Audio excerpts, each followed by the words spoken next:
na biso. Salaire na bango pe mata faut bafutaka bango bien. Faut batata ba militaire na biso bien. Bomba oyo eza pona ba policier na biso nyonso. Papa biloko bina usi to moya ho meza. Seigneur, la police a ça. Dans ma chambre on va gagner des plans, on va gagner des biloko. Et ça va la sécurité. La sécurité va la sécurité ça moja. Et ça va no ko me la chamba partout. Pas de souté. On a ma machette.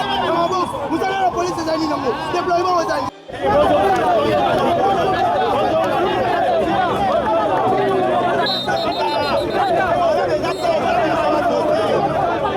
Tout est parti de l'agitation qu'il y a eu autour de Force du Progrès. Ce sont eux qui sont venus vers nous pour nous menacer. C'est comme ça qu'on a réagi et la police a pris écho et cause pour la Force du Progrès. 2028 souffle à Rokende. Alinga te 2028 à Rokende. Opposition pète. On tient les biso babilis. Mambo mabatu na biso. Babeti pas se peine trop bana makolo. Samba sala ki wana sima na biso. Samba tira pète. Kongola madoli. Osinaki na fayulo. Isotole. Tole bokata makambo. Osinaki na fayulo. Isotole. Kata makambo mabuta tomola mapeka zama kitisa e tokoli mapeka solo lokotala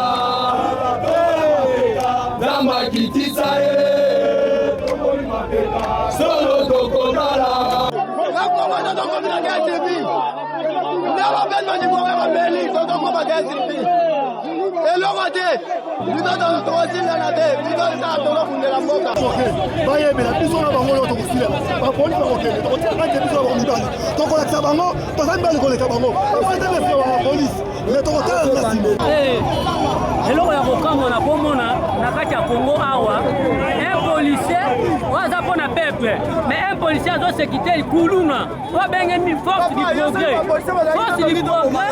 azotambola na machete na bapolisier biso bato toza meti policier azolanda biso komenase biso kobeta bagaz bato ebele bazoki bamosusu baza na hôpital le président Martin Fayulu policier abambi ye libanga policier le président azoki donc likambo oyo comité international il fallait atala likambo oyo bien.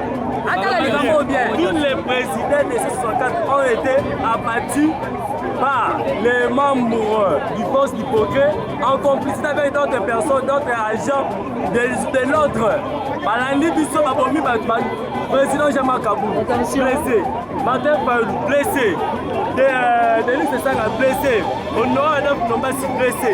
Et on a fait opposition et pété, mais comme nous donc on le matin, on est na suka. Si les conditions actuelles, si la situation actuelle ne nous permet pas d'aller aux élections, comment peut-on aller au référendum? Parce que les référendums, c'est aussi une élection. Comment peut-on aller au référendum dans des situations actuelles, mais ne pas aller aux élections? Nous connaissons la manœuvre de M. Tshisekedi. L'accord qu'il avait signé avec Kagame à Goma, c'était pour donner une portion de notre territoire national aux Rwandais. Je pense, vous en souvenez, de ce que Mwanda avait dit à son temps. Il avait dit, Tshisekedi a reçu mission de venir balkaniser le Congo, de venir légaliser l'occupation. C'est ce qu'il veut faire. De la même manière que la société ne permet pas d'organiser des élections, les référendums non plus ne peuvent pas être organisés. C'est à lui de donner la paix, ce n'est pas à l'opposition. Nous réclamons rien que les élections. Nous sommes venus, meubles réduits, et ils ont envoyé la Force du Progrès munie de machettes, la police munie des armes de guerre.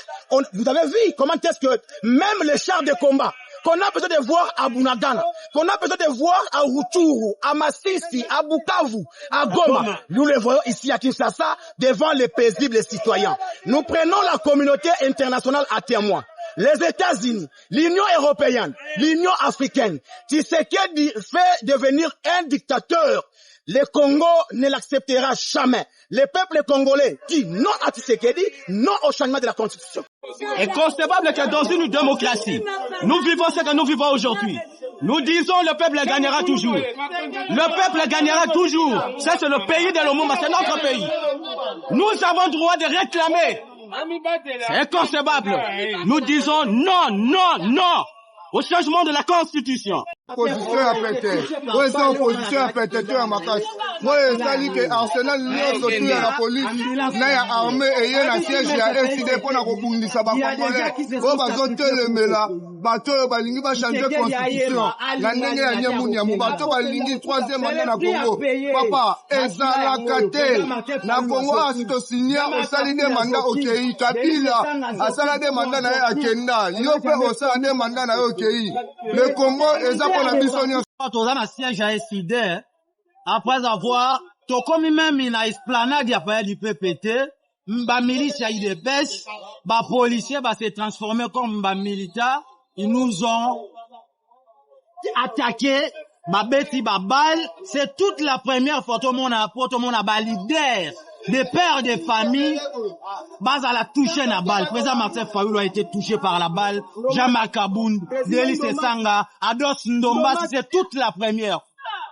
Nous, peuple congolais, Tolobi, qu'il y a des gens qui se sont sacrifiés pour ce pays. Si c'est qu'elle dit à mon attaque que ce Congo lui appartient. Constitution est deux mandats, à Tikalina ou 5 quelques jours, na ya ce caractère. Et puis, nous avons rappelé que nous devons préserver les acquis. Même si Papa Etienne se réveille aujourd'hui, il ne sera pas content de me féliciter.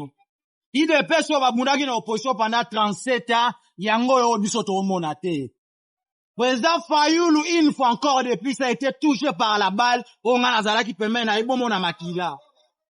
Bambulance Yango, il y a eu des cas de mort. Basali Obango Balinga, Basalame. Nous sommes résistants toujours. La patrie ou la mort, nous vaincrons. C'est que la boya Alinga, à Rokenda. Merci. Royaume Congo, Royaume Luba, et la République démocratique du Congo.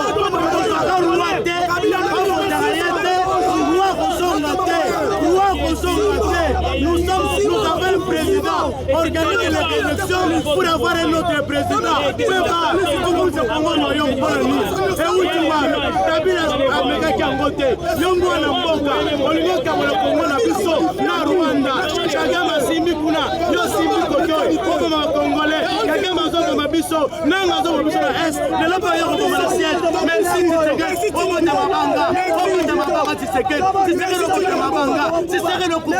Maman m'a fait pas général, pas policier, pas